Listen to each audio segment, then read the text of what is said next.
In this video, I'm going to be taking a regular mirror and turning it into something just a little bit more decorative before hanging it on the wall. I purchased a mirror that measures 30 by 32 right off the shelf at my local glass dealer.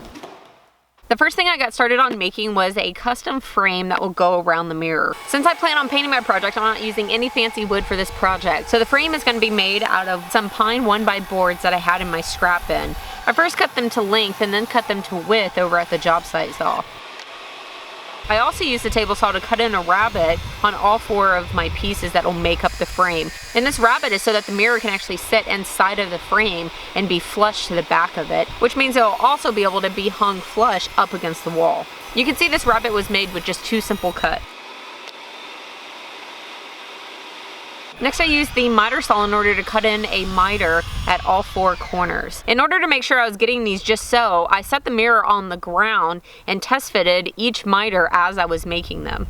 At this point, I'm not going to be gluing anything into place until the absolute very end, because since I plan on painting it, of course it'll be far easier to paint things before everything is attached. So, on to making the other internal pieces. I started with the larger border arc. I took a few measurements that I honestly just kind of made up in my head that I thought would look proportional, then used my sheetrock square and a compass to connect all of the lines. And if you're interested in duplicating this project, I do have all of the dimensions that I personally use over on my website, so be sure to check the link in the description down below. Because I was trying to use up this one piece of scrap plywood, instead of making a full arc, I only am making 1/2 of the arc. I cut it out with a jigsaw and then sanded it until I loved its shape. Then I traced it onto the remaining piece of plywood that I had and then just roughly cut it out over at the bandsaw.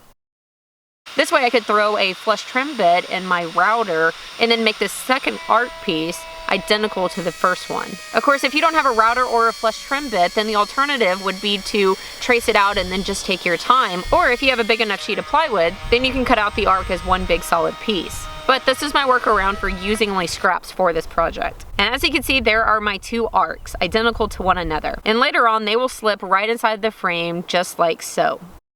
Now moving on to making the smaller standalone arc in the center of the mirror. I once again used my sheetrock square and compass in order to make it, and then cut this out over at my bandsaw. And I really took my time on this one to make sure that I was getting these lines just the way that I wanted them. Freehanding the curves, of course, but then moving the fence into place in order to get nice straight lines.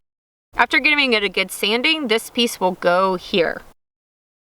I realized I wanted a border along the bottom, so I quickly cut that out. And you'll notice that I left it a little bit long. That's because none of these pieces are glued down, so I wasn't able to get an exact measurement. So, rather leave it long and cut it down later. Next, I cut all of the short pieces that'll connect that inside arc to the outside border arc. You'll notice again that I left all of these long so that I could cut them exactly later on. Alright, all of the pieces are made, so now it's just all of the cleanup work. I took everything to the router table and gave all the inside edges a round over. After giving everything a nice sanding, I also gave it all a coat of paint.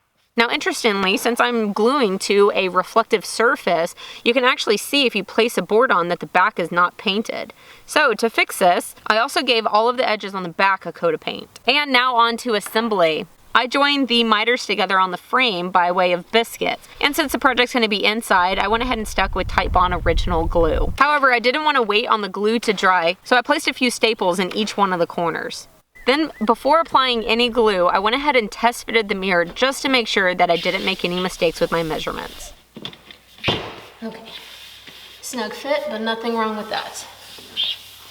Now to actually glue the mirror into the frame, I switched over to using the Titebond product Thick and Quick. This is a product meant for bonding together multi-surfaces, such as glass to wood. I laid down a good bead inside the entire rabbet, then set the mirror into place. Once it was all together, I moved the entire assembly from the floor up to my workbench area. And here's a little preview on what it looks like so far. I went ahead and threw on as many clamps as I could get on the frame so that I could let it set up overnight. Another great thing about this glue is that it dries absolutely clear. So whenever I was applying it to the rabbet, of course there was some glue squeeze out on the front side of the glass. However, since it dried cleared, I didn't have to worry about being too meticulous about the cleanup. Now, even though the glue joint felt incredibly strong, I still thought it would be a good backup to attach some sort of latch onto the back. A friend suggested fender washers, which I thought was a brilliant idea. However, my short screws had a head that would just fall right through the fender washers. So, I used a smaller washer to attach the larger washer.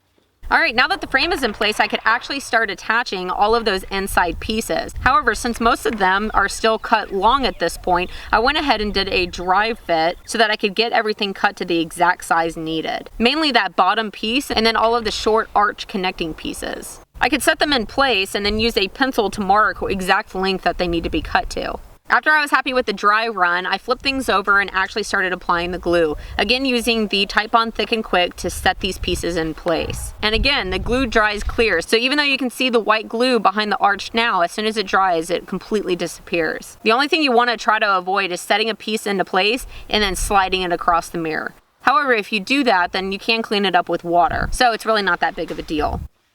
It'd be pretty difficult to clamp all of these pieces, so I just rounded up all of the heavy objects in my shop and let it sit for a few hours. Now, as you can imagine, this is a pretty heavy piece, so I definitely recommend trying to find some studs to hang it on. Which brings me up to the sponsor of this video, which is Wallabot DIY.